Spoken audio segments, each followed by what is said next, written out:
మీ సహోదరులారా, మీ విశ్వాసము బహుగా అభివృద్ధి పొందుచున్నది. విశ్వాసమట బహుగా అభివృద్ధి పొందుతున్నది. నా ప్రియమైన దేవుని బిడ్డలారా, ఈరోజు వాక్యం వింటున్న పరిశుద్ధాత్మ దేవుడు సర్వశక్తి కలిగిన కార్యములు, అద్భుతమైన కార్యములు ప్రభు మన పట్ల చేయాలని చూస్తూ ఉన్నాడు.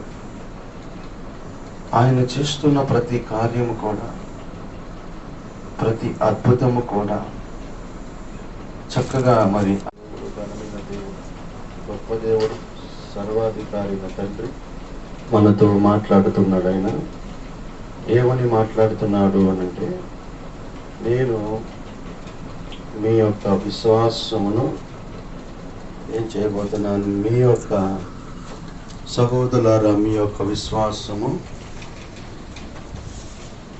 అభివృద్ధి పొందుచున్నది. ఈ వాక్య భాగాన్ని మనము గమనిస్తే దేవుడు మనతో మాట్లాడుతున్నాడు. మీ యొక్క విశ్వాసము అభివృద్ధి పొందుచున్నది. ఎవరి యొక్క సాక్ష్యం చెప్తున్నారంటే, ప్రవక్తలు చెప్తున్నారు సాక్ష్యం. దేవుడే మాట్లాడుతున్నాడు.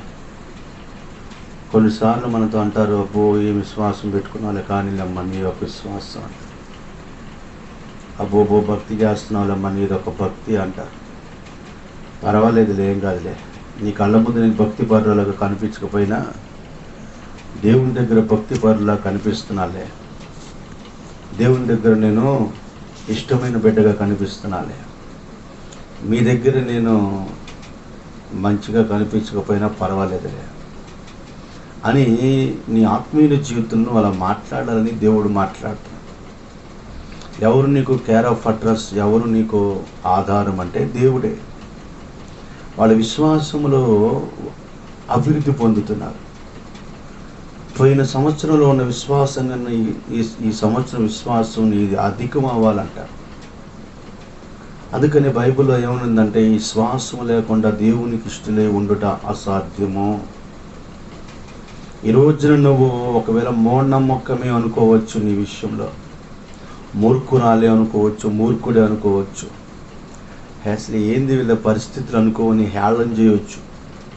కానీ నీ విశ్వాసంలో నువ్వు అభివృద్ధి పొందాలని దేవుడు మాట్లాడుతున్నాడు. నీ విశ్వాసంలో నువ్వు ముందుకు వెళ్ళాలని దేవుడు మాట్లాడుతున్నాడు. నీ విశ్వాసాన్ని నువ్వు అభివృద్ధి పరుచుకోవాలని. ఒక చెట్టు కనుక నీళ్లు పోస్తే చెట్టు ఎలా ఎదిగిద్దో అలాగే నీ విశ్వాసాన్ని నువ్వు అధికం చేసుకోవాలి. నా ప్రియమైన దేవుని బిడ్డలారా, ఈ రోజున వాక్యం వింటున్న పరిశుద్ధాత్మ దేవుడు మాట్లాడుతున్నాడు. కొంతమంది కళ్ళు లేక గుడ్డి వాళ్ళు అంటారు, కొంతమంది కళ్ళుండి గుడ్డి వాళ్ళుగా ఉంటారు, కొంతమంది కళ్ళుండి కొంతమందికి కళ్ళు కనిపించవు, కొంతమంది గుడ్డి వాళ్ళకి కనిపిస్తాయి. ఎందుకంటే దేవుడు వాళ్ళకి మనోనేత్రాలు ఇస్తాడు, జ్ఞాపక శక్తి గ్రహింపునిస్తాడు. ఈ రోజున ఒకవేళ నీ విశ్వాసం గుడ్డిగా కనిపించవచ్చు మనుషులకి, కానీ దేవుడి దగ్గర నీ విశ్వాసం అధికమవుతుంది.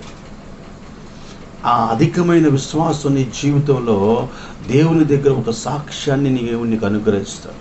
బలా నమ్మకమైన దాసుడా అంటాడు.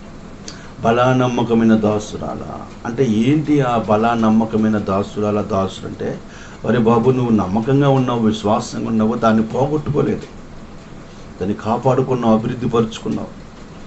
అయితే నీ విశ్వాసాన్ని తగ్గ నీకు ప్రతిఫలం నేను నీకు అనుగ్రహిస్తాను.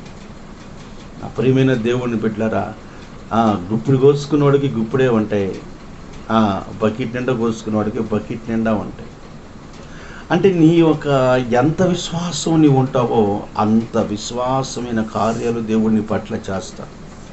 ఎప్పుడు అంటే మనుషులు మనల్ని హేళన చేసినప్పుడు, మనుషులు మనల్ని ఇబ్బంది పెట్టినప్పుడు, మన విశ్వాసాన్ని తేలికగా మాట్లాడినప్పుడు, అప్పుడు నువ్వు చెప్పాల్సిన మాట ఏంటంటే, నేను దేవుని దగ్గర విశ్వాసంగా ఉన్నాను, నా విశ్వాసానికి దేవుడు తగిన ప్రతిఫలము నాకు అనుగ్రహిస్తాడు. నీ ఆత్మీయ జీవితంలో నువ్వు ఎవరి దగ్గర విశ్వాసాన్ని సంపాదించుకోవాలి, దేవుని దగ్గర సంపాదించుకుంటే చాలు.